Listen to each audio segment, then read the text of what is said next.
Hello, Jordan. What's up, Mike? You sound a little muffled. Sorry, is that better? There we go. Oh, yeah. And the people who are on the video pods, they'll understand what just happened. Video Not pods? why, but they'll understand. Yeah. You freezing right now? No, just got done shoveling. And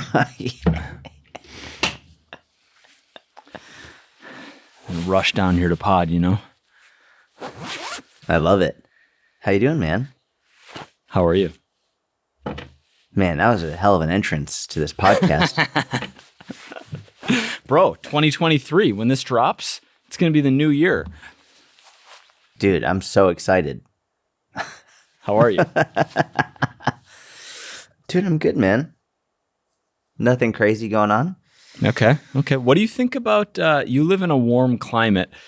Do you feel like, as someone from the Boston area and like, you know, hard-nosed, hard-wintered, like real, like some grit to you, not like, you know, not like a Phoenix kid, for example, no offense to New Phoenix. What do you think winters do to someone's soul, especially from 0 to 18, but just in general? You mean like if they're exposed to it for year after year after year, like what happens? Yeah.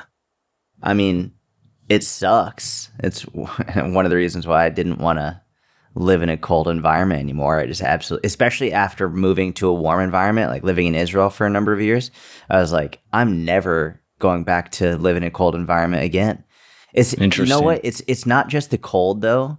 It's the cold and the gray. The gray is really what gets you. Like, do you think this is ethnically driven, perhaps? Like your DNA wants to be somewhere warmer? I mean, real possibility. I mean, that being said, I know my DNA is like 100% Ashkenaz, Eastern Europe. So like Russia. My DNA should really love these cold, harsh winters from like Russia and Poland and all of that. So you know what? Maybe. You know where we should take this? By the way, we're going to talk about a lot of things 2023 here in this episode. Clips Nation. Let's go. Do you, or not? We'll see. No, Clips Nation. Probably. Sometimes you just got to have fun with an episode, Jordan. You got to keep it light. It's the first episode of 2023, weekly uploads. I'm going to go somewhere. I let you decide if it's Clip Nation or not. You're the one who'll decide.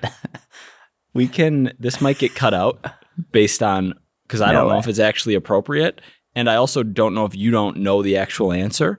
But are the different types of Jewish people in part different due to ethnicity? For example, like an Orthodox Jew versus a Hasidic Jew, do they have different, 23andMe results, for example? You mean like an Orthodox versus like a Reform Jew?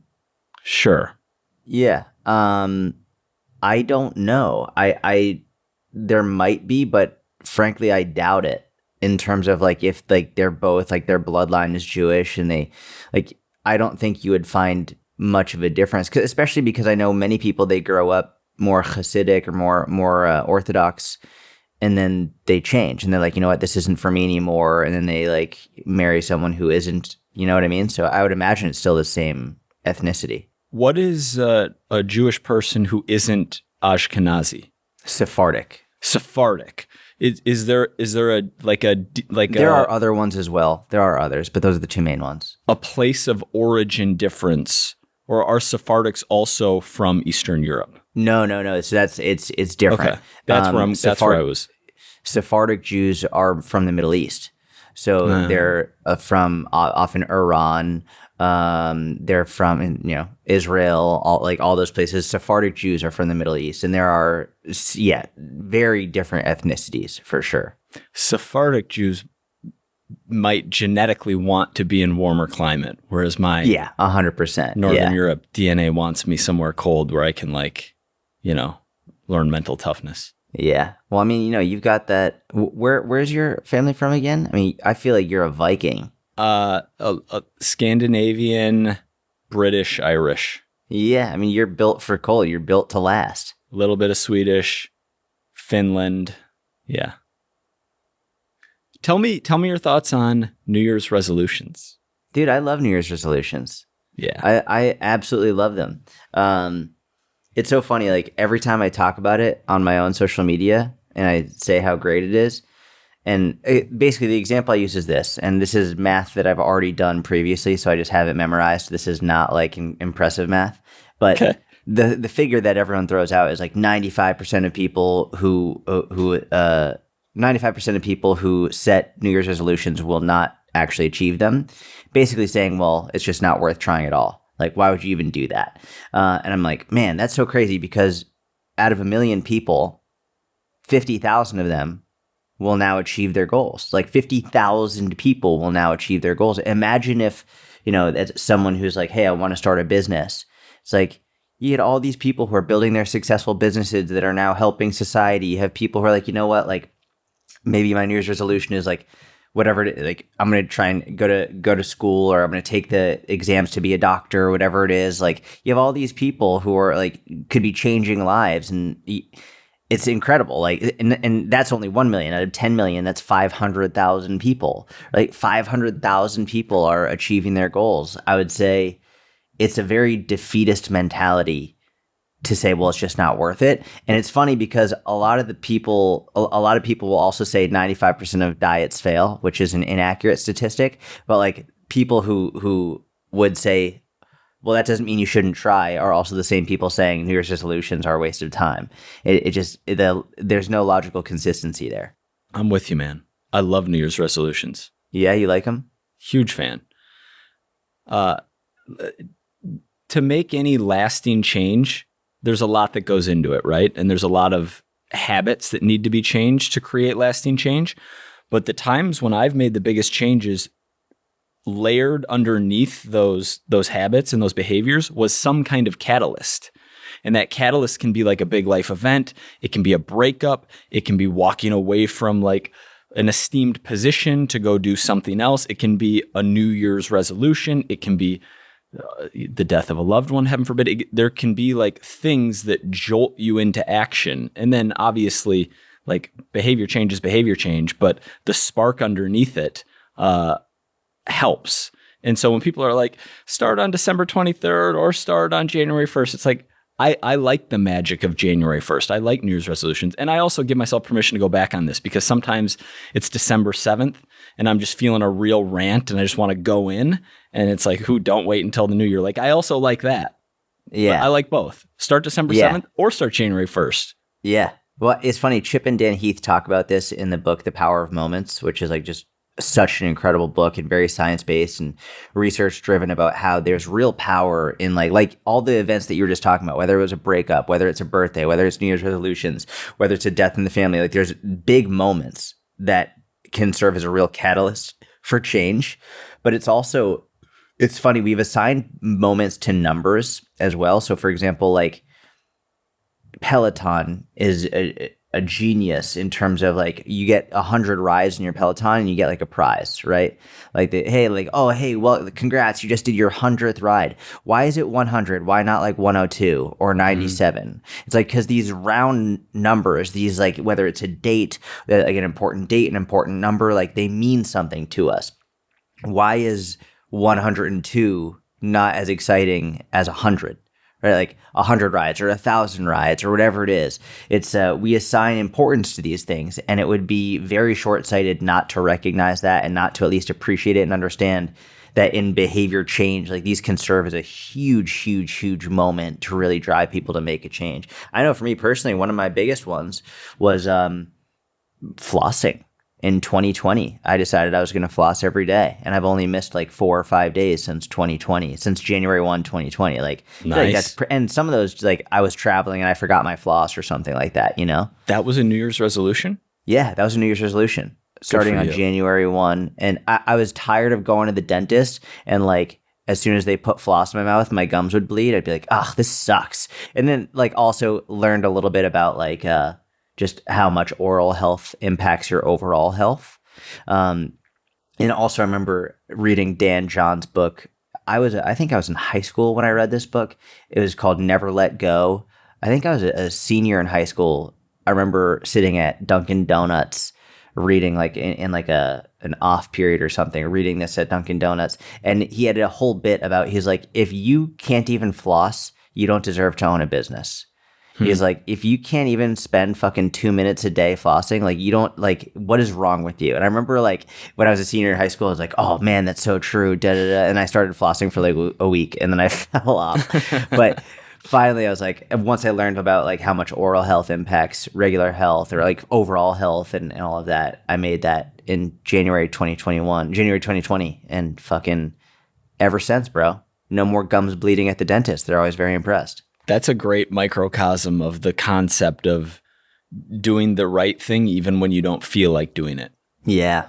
Like you might, if you're not committed to flossing, to continue with this example, but it can apply to so many profound things. If you're not committed to flossing, like you might have one night where you just ate so much crap and sugar and you feel like you have sweaters on your teeth. Maybe you drank a regular Coca-Cola for old time's sake, 46 grams of sugar, and you're just like feel gross and you want to floss. Great. But like to actually do it when you don't feel like it, same with a workout, same with making content, same with like any of these things that lead to outcomes that we want, but don't feel like doing the thing in the moment. Who cares? Do it. Eat the cardboard. Do it anyway. I was just about to say eat the paper, bro, and I didn't know if you were going to be mad about it. I was literally about to say eat the paper. Eat the paper. Literally, that's the analogy.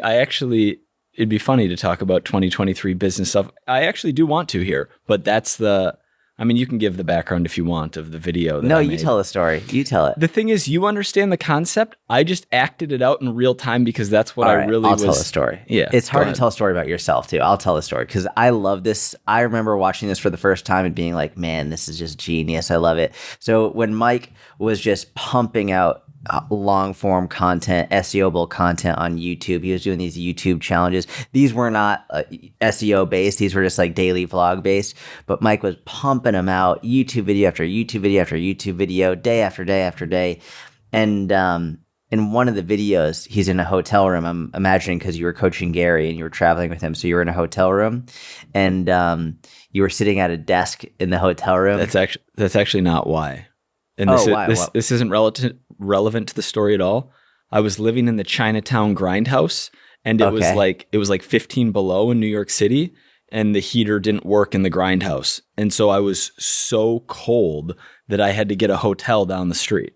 Oh, wait. So this was this is when I was coaching Gary. Yeah, this was 2017, I believe. This was January 2017. Okay. So Mike is making this video and he's basically just talking about, be an adult and just like eat your vegetables. Like eat your vegetables, be an adult about it. Like you're not going to like everything you do, but it's good for you. So you should do it. And then you can see sort of this light bulb go off in Mike's head during this video being like, listen, I'll eat things I don't like. And he looks around on the desk and he finds this like piece of cardboard. He's like, I'll eat this piece of cardboard.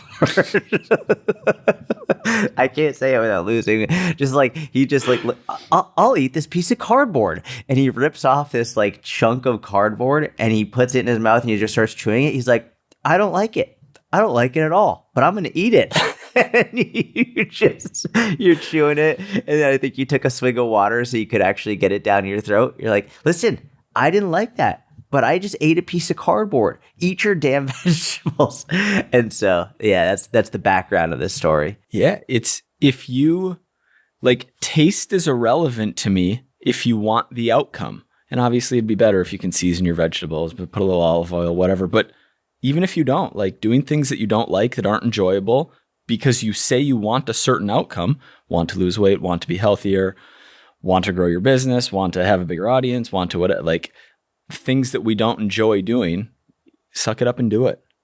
That might be the theme of 2023, actually, here. Just eat the paper. Eat that cardboard, Jordan. What, do you have any resolutions for 2023 that are brewing? And if not, we can just kind of kick things around. Well, so I'm also going to add one more thing on top of this that I just think about the resolutions. So earlier spoke about how a lot of people who say, there's this statistic that 95% of diets fail. And a lot of people say they use that as a justification saying, well, don't try it all. And all these coaches are like, no, like, but number one, that statistic is wrong. But number two is even if that's true, 5% of people succeeding, like it's 50,000 people per million, 500,000 per 10 million. I think one of the reasons, like, let's just say that statistic is true. 95% of diets might fail because the diets are shitty. Because it's like a super restrictive diet, it's a cleanse, it's a detox, it's like you're all you can have is slim fast bars, whatever it is. So, stupid bullshit. That's why so many of them fail, not because they were actually trying a good protocol that was tailored to them. It was just shitty. I think one of the main reasons New Year's resolutions will fail is not because they didn't want to achieve it or just because of anything else other than it was a shitty resolution that wasn't specific. Like, it's one thing to say, I want to lose weight. It's another thing to say, I want to lose 30 pounds, and here's what I'm going to do to make it happen. I'm going to count my calories. I'm going to get my protein. I'm going to get my fiber. I'm going to work out this many days a week. I'm going to get this many steps a day. It's one thing just to have this resolution of I'm going to exercise more. It's another thing to say, hey, on Monday, Wednesday, Friday, I'm going to strength train. On Tuesday, Thursday, Saturday, I'm going to do cardio. It's like, you can have this ambiguous resolution, but you can't expect to succeed if it's very ambiguous. It has to be specific. And I would love to see the percentage of people who succeed in their resolutions based off of a very specific resolution and an action-based goal that they have. It's not just the objective, it's also the action-based goals that you have on top of it. And I would bet an unbelievable amount of money that out of the people who set very specific, clear action plan resolutions, way higher percentage actually succeed. Mm-hmm. I would probably closer to 50%, maybe 40 to 50% are actually succeeding in those when they take the time to really sit down and focus on what they want to accomplish. Yeah, definitely more than 5. Yeah. When we weed out all of the people who are trying to not eat a single carbohydrate for all of 2023, where that success rate is less than 1%, then you have people with more reasonable protocols doing much better. Yeah. Yeah, that's great. Make it specific. Have some action-based goals to go along with the result-based goal. Yeah, man. So in terms of my resolutions, some big ones actually. Another one that I made in 2020 was I wanted to get my blood pressure in a healthy range because it was consistently 145, 150 over 80 to 90. Was it that high? Yeah, dude, consistently. And now it's consistently between 112 to 123 over 60 to 70. Every time. And that was a January 2020 resolution as well. Yeah. You're the pinnacle of health right now. No, not the pinnacle of health. But for some things, I've definitely improved dramatically. Resting heart rate is at 42. But for this year, I haven't sat down. Every year I sit down and make some new ones. So I'm not sure what they're going to be. Obviously there will be some jiu-jitsu related ones and some father and husband related ones. I don't even know if I'm going to have business ones. We'll see. What about you? Let's keep going on you for a little bit here. Okay. All right. What do you want to know? When you make a carousel tweet post about losing weight without counting calories, is that something that you feel like doing? No. Okay. On a scale of I really want to do this to where are you at 1 to 10? So here's the thing. It's actually funny. So I heard a quote. I think it was actually Sal from Mind Pump who said this. It was to the effect of the person who loves walking will walk longer than the person who loves the destination. And I don't know if I fully agree with that because in this instance, we're going to say making the post and actually posting it is walking in this instance, right? Actually sitting down, making the post. I did not want to do that at all, at all. But the destination being people getting help, the positive feedback I would get from it, the potential signups from the inner circle I would get from it, that's why I had the motivation to do it. I was hey, I need to do this in order to help my business, which is the end result. So, yes, actually, I very much believe that the person who loves it will actually walk further. Mm-hmm.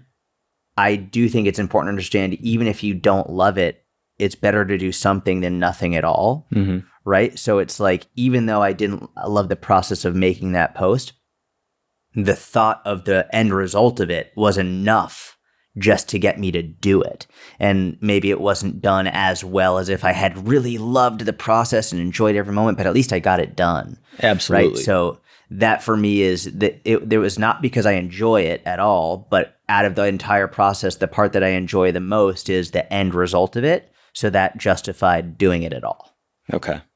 Does that make sense? That makes complete sense. And I agree with that quote. When you compare making a post like that to doing a Friday vlog with Mitch, I would imagine the Friday vlog with Mitch is more enjoyable while you are doing it than making the Instagram post. Is that right? The Friday vlog is infinitely more enjoyable. I get to hang out with somebody, like Mitch and I get to hang out and talk and relax, and we have a really good time. So like that's fun. And then I also get to just do my daily thing and have him basically capture everything, and then he can create that content for me and make it more usable and digestible and have like very fun aspects to it without me having to put in the work. But me writing out the post first, another thing about Mitch that's helpful is Mitch will often come up with the content ideas. Before we meet, he'll come up with 4 to 6 different ideas and say, what do you think about these? And then I can choose. When it's me making the content, I have to decide. And then I have to figure out how I'm going to, like, the tweet carousels are relatively easy for me now because I've been making content for 11 years or something. You've made that same piece of content, not in the exact same way, but you've made it 150 times. So I know how I'm going to structure it. I know what I'm going to say. But even then, it still takes time and effort. And then I have to put it into InShot and format it so that the tweets will fit properly into Instagram. And then I've got to it's a whole fucking process. And the funny part is this is a relatively easy style post. If I was going to make my own video, it would take way longer, be way more difficult. And but I still do it. For me right now, though, it's just like which type of post is the path to least resistance. Between having a daughter and the wife and everything else going on, it's just other things are more important. So I want to spend as little time as possible. You're not going to add a second day of vlogging when instead you could do that post in a shorter amount of time. And instead of spend 8 hours away from or whatever, you're spending a half hour, Correct. Exactly. I'm with you. Did you ever take the Big Five personality test? No, but didn't you say I'm an obliger? No, that's a whole nother thing. The person who said like personality tests are horoscopes for boys, I think that was very accurate. There's just so many of them. Supposedly the Big Five is the most, not supposedly, the Big Five is the most scientifically reliable compared to like Myers-Briggs or some of these other ones.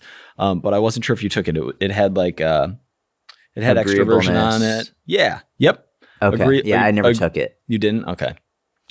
Openness to experience was one on there that basically like indicates, to paraphrase my understanding of it, indicates your interest. It's like a metric of creativity and also of how interested you are in new ideas compared to like, being interested in the same ideas. Mm-hmm. And I say this because the thought of making, that was for everything and like where your interests are, the thought of making that piece of content is pretty basic. Yeah. It sucks. The thought, okay, that's the answer right there. Like, I feel like if you were like, hey, Mike, here's $10,000, make a tweet carousel post about how much protein someone needs during a fat loss phase, I think I'd be like, have a good day, Jordan. See you at the next pod. Yeah. And I guess that's just like a suck it up and do it thing. It also, the other interesting thing is what is the outcome you want to achieve? And this is a very meaningful job that we work. So we get to help way more people than we could in so many other professions, which I think is at the core foundation of a lot of the motivation. But then it's a job. So it's to put food on the table for our families.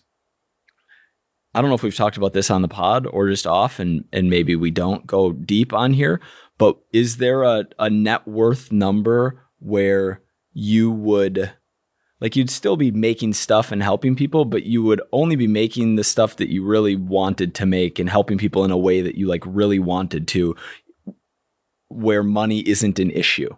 Yeah, probably. I mean, listen, there is definitely a point at which if I had a certain amount of savings that I would be more than happy to basically just hang it up But if I was only going to talk about things that I really, really was passionate about right now, like in this moment, I would not be running a fitness page. Like I would not be running, like it would not, I would never say calorie deficit ever again.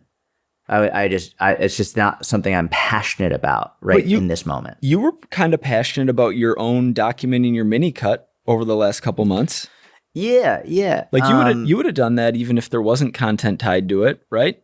Yeah, I would have done it differently myself without actually sharing it publicly. Yeah. Like sharing it publicly is like it takes work. Now, like it takes time. Waking up in the morning, like making sure that like I'm wearing the exact same things, and like, you know, I have to wear clothes when I weigh in to make sure that my like balls don't show off the reflection on the scale, and like you know, like and I've got to do this, then I've got to like make sure I'm getting my phone involved and I'm getting the right like video of the scale and uploading that, and then it's like I'm not as passionate about sharing that. I would talk way more about probably like jiu-jitsu and being a I would dad. still talk about. I would talk about health, jiu-jitsu, being a dad, health, like blood pressure, strength training for sure. But like a lot of the mindset stuff that I've just spoken about so much. Like I'm literally just before we got on, I made a post about motivation, a carousel post on motivation. Is that 3 posts in 3 days? Is it 3 posts in 3 days? Oh yeah, but one of the posts was a massive repost.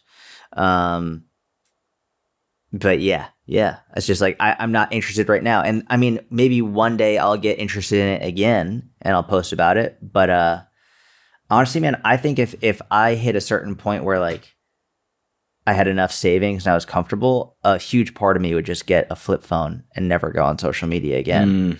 I would like just love to do that. I think that would be the best for me mentally and like for like my own health. I think getting a flip phone and never going on social media would be a really, really, really good tool. My 86-year-old grandpa has a flip phone. Oh, really? Yeah. It just rocks it like a G. I love that.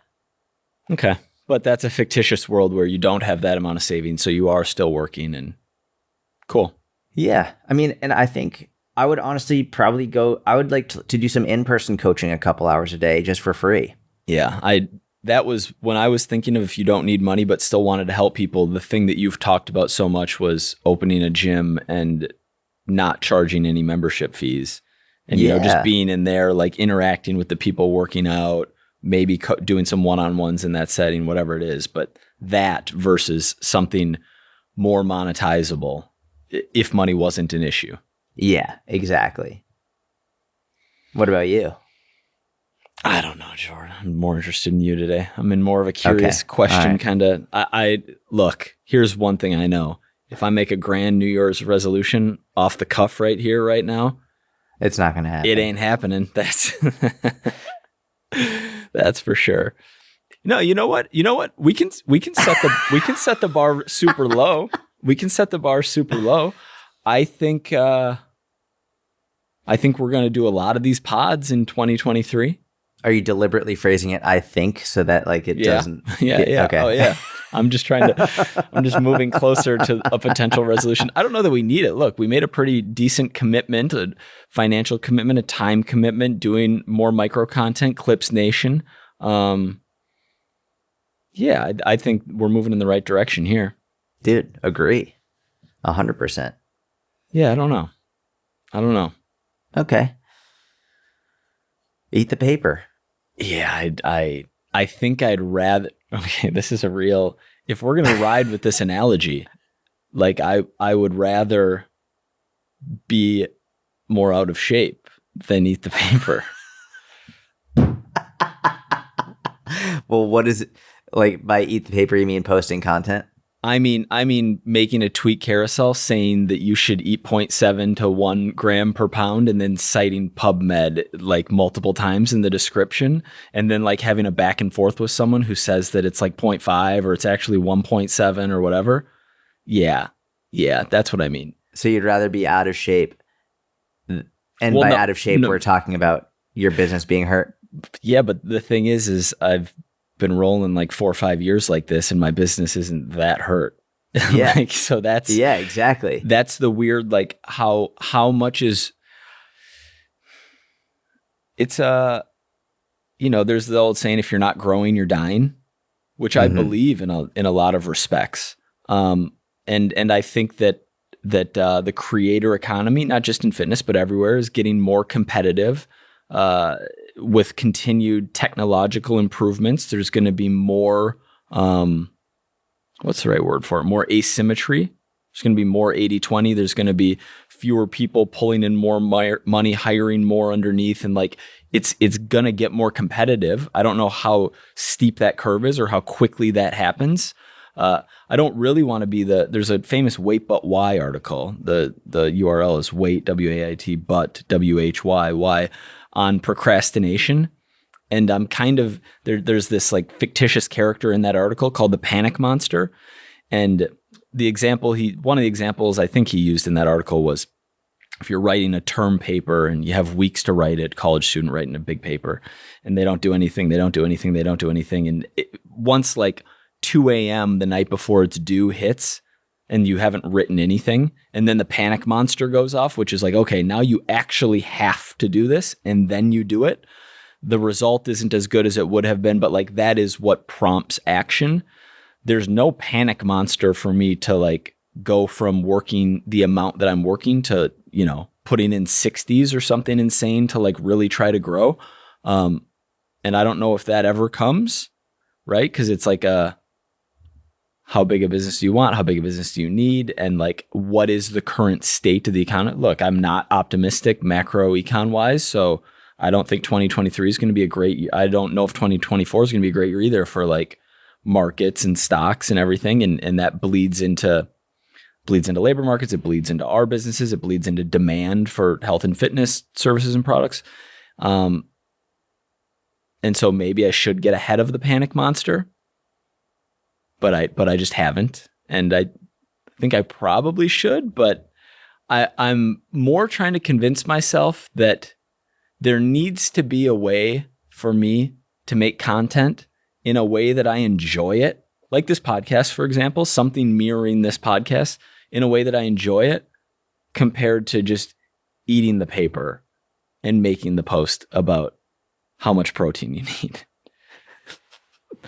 Yeah.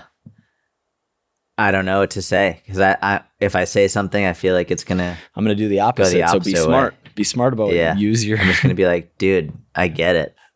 I feel you, bro.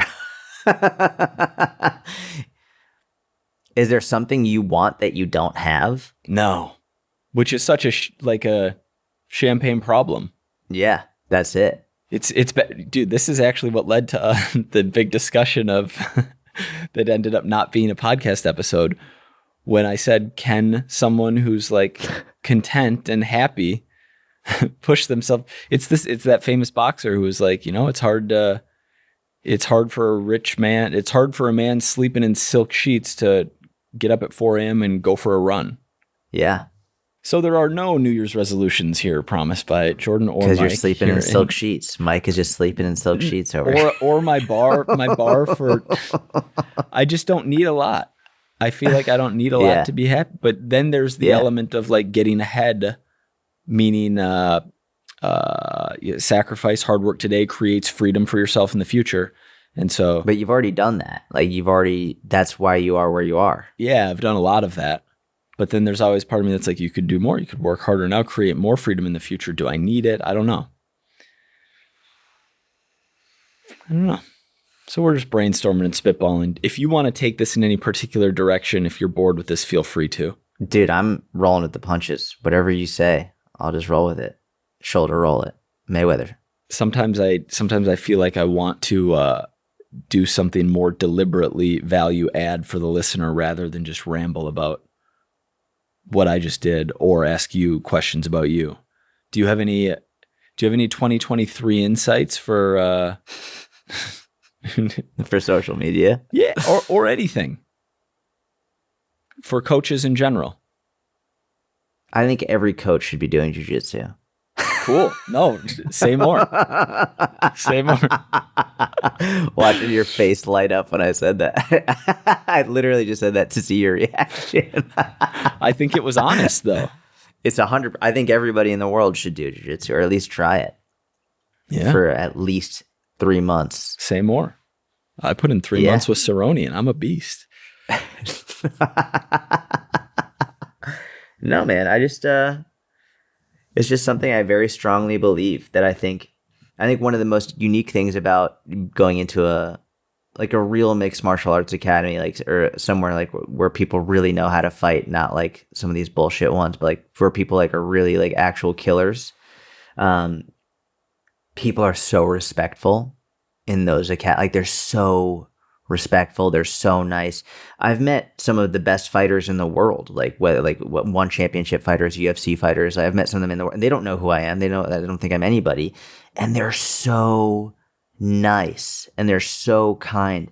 And I think a lot of it stems from you never know who you're talking to in terms of like their skills, like how dangerous they are. Mm-hmm. So the default is always, well, let's just be nice. Let's just be kind.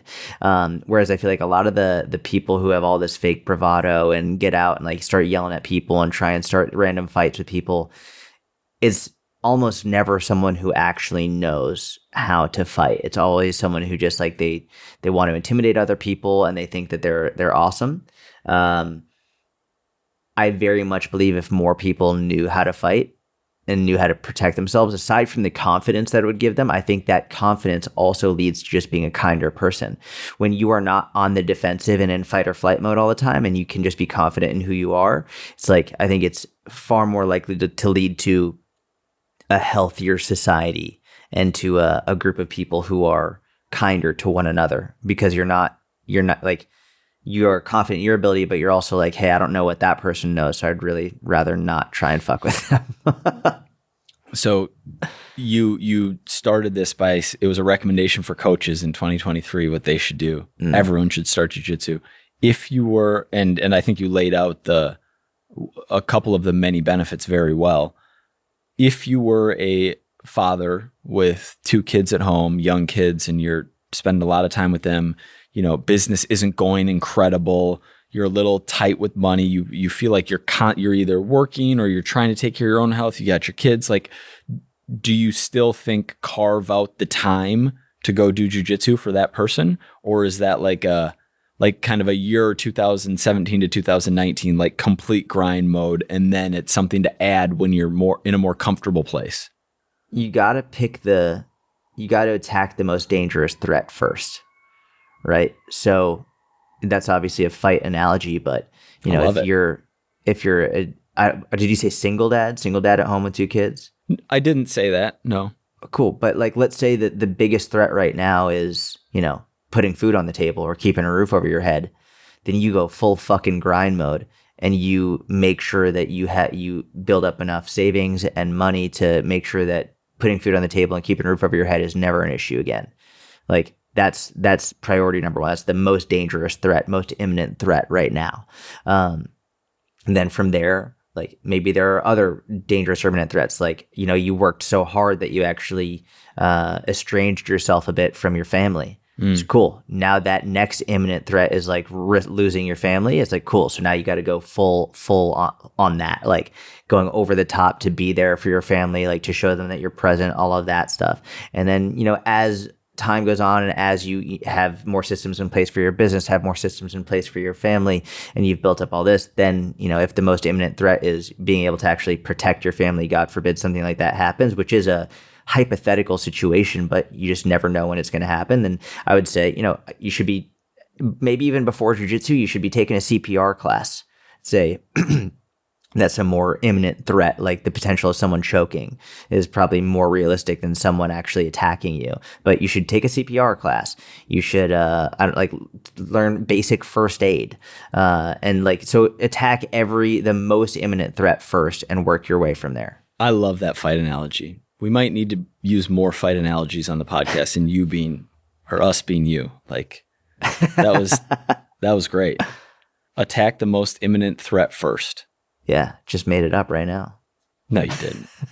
Yeah, I did. Really? Yeah, I didn't prepare that. Oh, I don't know. I imagine like every day you guys sit down at the beginning of class and Alex is like, all right, we attack the most imminent threat first. Like, let's roll. No. Oh, okay. No.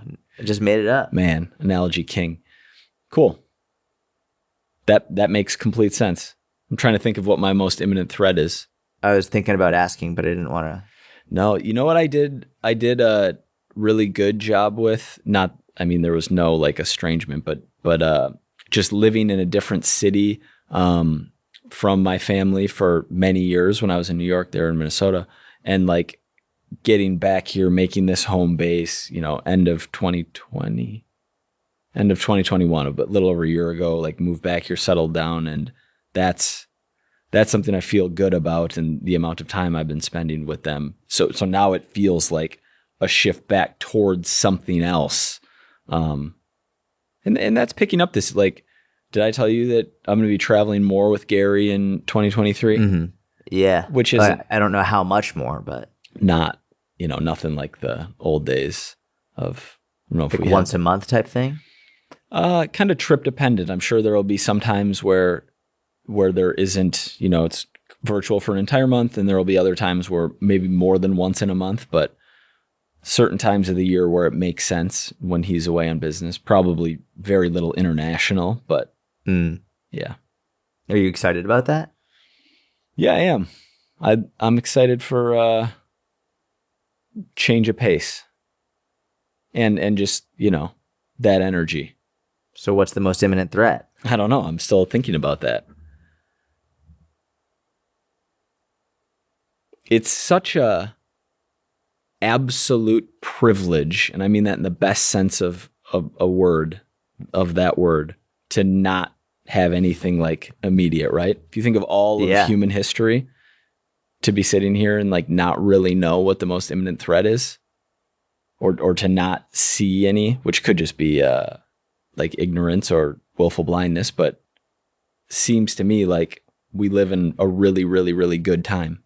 Yeah. And I mean, all the work that you've put in prior has gotten you to a point where it's like, yeah, like I've staved off many potential threats that like would have hurt you if you had not, saved for a couple of years before you quit your job. Financially, health and finances. Yes. I'm not giving away all credit, but I'm saying like the fact more from like the safety perspective and, and that like we live in a time and a place in which like you can actually do that. Like you can put in a certain amount of work that will allow you to, hey, well, I will be able to save this money and then like be able to buy land and be able to, support my family and climb the ranks. Like that's actually, I think Dave Ramsey was talking about this. I think he said, I forget which percentage the actual number was, but he was talking about the percentage of millionaires who were not like inherited, they didn't inherit any like significant amount of money is massive. I think it's like 80+% or 85% of millionaires did not inherit any money from their parents, any meaningful money. It was like they're all self-made, like a tremendous percentage. It was like, it might have even been higher than 85%, but it's like, what a great blessing to live in a place and a time in which you can actually do that. Like, it's just so rare in human history, like so new in human history to find this, and then to live on like one of the few places in the world that like it's actually a real possibility in this time is insane. Yeah, a real blessing. And it's also an argument against all of the, and I guess it's still there. I'm just not seeing it in my feeds, but this like hating of the rich kind of like bubbling up over the last decade. Oh, it's there. And you're just not seeing it on your feed, but it's there. And specifically because so many people feel that the rich are undeserving of it, and there's a stigma or like a generalization of inheritance of it was given by mommy and daddy. It was and so the fact that it's somewhere between 80 and 90% of millionaires are their parents weren't essentially is it's a crazy stat and most importantly a great opportunity. Yeah, 100%. But when I say imminent danger too, I mean like getting eaten by a tiger. I mean like our amazing healthcare system, that like modern medicine, and the number of times I probably would have or could have died up to this point in my life from something basic that that we have now figured out. Yeah, but there's like, so then like you go through the stages. All right, well, that's why I said like CPR, like, and you're a fucking savage at CPR. You've saved lives with CPR, you know? You were I forget the name of the pool, but you were a lifeguard. Edina Aquatic Center. Edina Aquatic Center. You've saved multiple. How many saves do you have? Lifetime saves? 24. Does that include the choking incident over the summer with your father? Oh, no, 25. No. 25 lifetime saves. Yeah. And that was a real one with your dad. He was choking on steak, right? Mm-hmm. And he like walked away from the table, and you're like, all right, something's not right. And you followed him. Mm-hmm. You just fucking Heimlicked him. Heimlicked that steak right out. Uh-huh. Man, that's fucking impressive. That's like a real imminent threat that people face every day. That was really scary. Yeah, I think knowing CPR is a really good addition for people who don't. Yeah. But then it's like, then I think about like, you know, weather threats. Like, for example, and this is such a weird thing to be talking about on the Personal Trainer podcast, but you know, this whole thing, like in Buffalo, they had the huge storm in Buffalo just hit, and like, I think 28 people died or something like really? in this weather storm. Yeah. And so it's like, an imminent threat might not even be like over the long term. It could be like, okay, cool, I know there's a storm coming. And I'm not saying this could have prevented their deaths. I'm just saying like at any point in time, what's the most imminent threat? Okay, make sure I'm at home, make sure I've got food here. Like if I've made enough money, then now it's not an issue. Cool. Maybe like you can make a safe room in your house where it's like, hey, like I think about people here in Texas, they get hit by fucking tornadoes. And I'm like, when I build a house, I want to make sure that I have enough money to make a safe room that is like resistant against, like, make sure we're safe against a tornado or whatever the fuck comes through here. It's like, figure out what the most imminent threat is and then go off on that one thing and make sure it's taken care of. This is actually very interesting, because is there a point where you draw the line and you stop putting time, effort, energy, resources into defending against the most imminent threat once you're like defended to a certain degree? And I brought this up before. There was Tim Ferriss was on the Joe Rogan podcast probably more than a decade ago at this point. Like, was it on YouTube? I don't remember. And now I don't know if some of those got pulled, but they were like probably in the 8 to 11 years ago time frame. And they were talking, no, more than that. It wasn't 2015, 10 plus years ago. They were talking very loosely about these like things that I feel like neither of them would say publicly today, where they were talking about potential terror threats, potential, like, basically the moves that they were making as very wealthy individuals to like maximally protect themselves against future potential danger. But it was going for like, I don't remember if it was land or safe rooms or properties. And like, I don't remember all the things they were discussing. I just remember that discussion. And then the thought of like, you know, we're all going to die. So there's no like 100% guarantee of safety in life. And so at what point do you draw the line and you're like, okay, I feel protected enough that I'm not going to invest my next marginal dollar into like creating even more security? Yeah. I mean, I think, yeah, there's definitely a line. It also depends on like what it is for you. So for example, I mean, like the most imminent threat being estrangement from your family is an example of like, listen, this isn't like a threat towards my survival.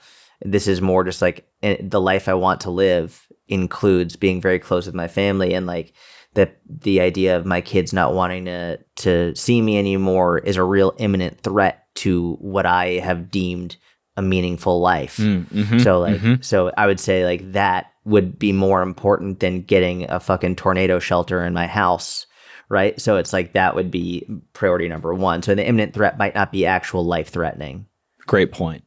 And to take that even further, you could talk about like imminent threat to your soul, depending on what you believe about afterlife, what you believe about materialism, what you believe about like, you know, living righteously or living properly or living in a way that is is good for you. Yeah, but we're not going to talk about religion on this podcast because last time I did, I didn't say anything. We canceled that. I didn't say anything. You canceled. I was fine uploading it. I'm still fine uploading it. Yeah, that's true. I did. No. But I did. That was my fault. But no, it's not. It's not your fault. I actually think it's smart because I think you have a much better understanding. And I'm just like, I thought that was a good, like, healthy, spirited debate, and you're like, we're not hated that conversation. You were like, I'm furious right now. I know. I hated it while I was in it, but I thought, like, like one take show, like document, don't create, just like up, like that I've never, I think you're better at understanding what people would like, or not even what they'd like or not like, but like what would be good or bad to be uploading. It probably wasn't, but it was very spirited. Anyway, let's not get into that again. Get me down that rabbit hole. It's going to be hard to come out. Okay. All right. Imminent threat, 2023. I don't have anything else planned. Clips Nation was potentially weak in this episode. Yeah, definitely weak in this episode. But like, hang on. You know what? I think Clips Nation was great in this episode. Let me tell you why. I don't think all of our short form clips need to be education. Like, I know that is the best way to grow business wise, but I think I've done very little education over the course of my entire career. And no, that's ridiculous. The vast majority of what you've done is education. No, the heaviest hitting SEO articles are definitely education. That's true. But that's true.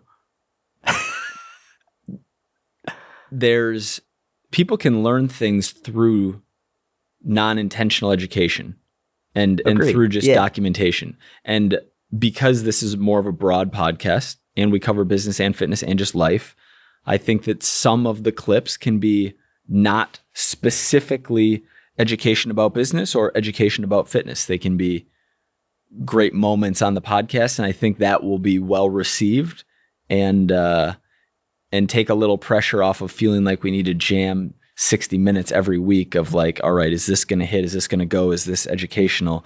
And brings a little levity to the pod. No, dude, 100% agree. I would say like an 80-20, 75-15 split is a really good split to have for like education to non-formal education. What are we going to do with the last 10?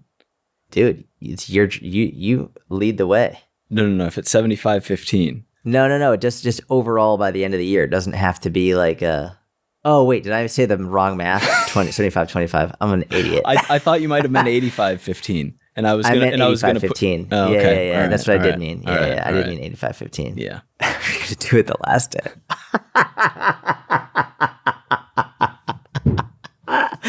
Oh man. Yeah. You what? I what? Yeah. I don't know. This is fun. This is a good conversation about life in 2023. Dude, imminent threats. One by one. That don't need to be physical. Yeah. Doesn't need to be physically life-threatening. Yeah. It could be spiritual, could be emotional, could be familial, physical, could be, But everyone should be doing jiu-jitsu. Everybody should be doing jiu-jitsu. Yep. But the last jiu-jitsu I signed up for, I'm actually not even going to go into this. Would you do another martial art outside? Would you do kickboxing or Muay Thai or boxing? Yeah, I would. Would you do that in 2023? No, I'm not gonna do that. I'd make Instagram content before I do that in 2023. Really? Mm-hmm. Making Instagram content is more. Well, I wouldn't be making tweet carousels about. It'd be more enjoyable for me to make. What would be enjoyable content for you to make outside of this pod? I would tell me, and I would love to make it. I mean, I think that your workout vlogs would be amazing.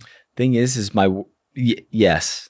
Yeah, it's all a sacrifice, right? It's all sacrifice. The idea, like my therapy, which is working out, which is a form of therapy. It's not talk therapy like No, like talk therapy is really important, but there are physical aspects of therapy as well. That is my there's therapy. Been a big push of people in the saying gym. working out isn't therapy. That was like a 2020 thing though. Did you see? No, I saw it recently. People are still saying that. Oh yeah, they should go. What's Bane's real name again? Tom Hardy. They should go to his Jiu-Jitsu Instagram caption and read that. Yeah. The idea of like the hour of solitude, of lifting, of like music going, of being in like a form of a flow state, and the positive physical and mental effects that has on me, to then having a videographer there getting shots and like communicating with another individual during that hour. And like, it's not worth the sacrifice of the upside that solitude brings me, which, and people who get the same mental health benefits from talking to a licensed professional, I love that. I'm such a huge fan of that, and so happy for the benefits that brings to their life as well. Just many forms of therapy. Dude, what if you hire a videographer and you say, hey, I'm going to know he's there. I'm going to be thinking about it. No, but like, what if you have your headphones on, you know he's there, but you say, hey, I'm not talking to you once during the workout. Your job is to get shots of me. I will not adjust anything I do to make it easier for you. I'm going to do my workout, and your job is purely getting these shots specifically for Instagram, TikTok, short style content. And then later, once it's over, you'll do a voiceover or something on top of it, or like sit down and like a little brief synopsis. You're already, I can tell from the way you like this is a no. No, you've actually brought me over the course of your 3 sentences, you brought me from like 99% no to like 84% no. Okay, so completely unmeaningful. That's big. Yeah, I'm just thinking of like, well, so what other kind of content then? Not that. That I feel like was the lowest hanging fruit. That I feel was like, okay. The lowest hanging fruit is just another podcast. What if you do like get like is there anything in fitness that you'd want to talk about? Everything. Okay. I just don't want to make a carousel about protein, you know? By the way, no disrespect. I'm not picking on anyone specifically because I love protein. I love protein. What if you just take like, what if you do old school Instagram where you just get like professional pictures taken of you? You get like a photo shoot done, and then like every day you just post a different picture of yourself with a caption on your thoughts. Like old school Instagram fitness influencer. I'd be more likely to do that than a lot of stuff. Yeah. Yeah. I mean, that's basically what I did on Instagram. Yeah. Except not photo shoot, just me taking random pictures and videos. Yeah. We'll see. It's an interesting content landscape out there with the shorts and the reels and the talks and the dwindling attention span. Oh, have you heard of the show White Lotus? I have not. Is that the name of it? It's on HBO. Watch the first couple episodes. Is it good? I don't know yet. I don't think it's amazing. It's HBO. But their portrayal of like these Gen Z, of basically Gen Z through the Gen Z characters in the show is really, it's interesting. Like accurate? Funny? Yeah, accurate in like the worst way, right? So it's okay. Like in the most comical way. Yeah, in the most comical way, right? Not an accurate portrayal of the entire generation, but of like the things that the older generation doesn't like about them, kind of thing. But yeah, I don't know what 2023. More of this podcast. That's what 2023 is going to bring, Jordan. That's for certain. Oh yeah, Clips Nation. Clips Nation. We got anything else? Dude, I think that's it. Going on long form content 2023. Really going on long form content. That's where my mind was going, and then it just went to like who's reading that. I honestly think writing a weekly email newsletter and putting a lot of focus into that is something that interests me. That would be good for you because you already have such a huge email list. Like, that'd be great. Yeah. For anyone else who's thinking about that, if you don't have a huge email list. Terrible idea. Yeah. Just do that, but for your website articles. Yeah. But for you, yeah, I think that would be great. What would you write about? Whatever I'm interested in. Yeah. We'll see. 2023. Let's go, baby. Thank you for listening. We appreciate you. Let's get it. Happy New Year. Happy New Year. See ya.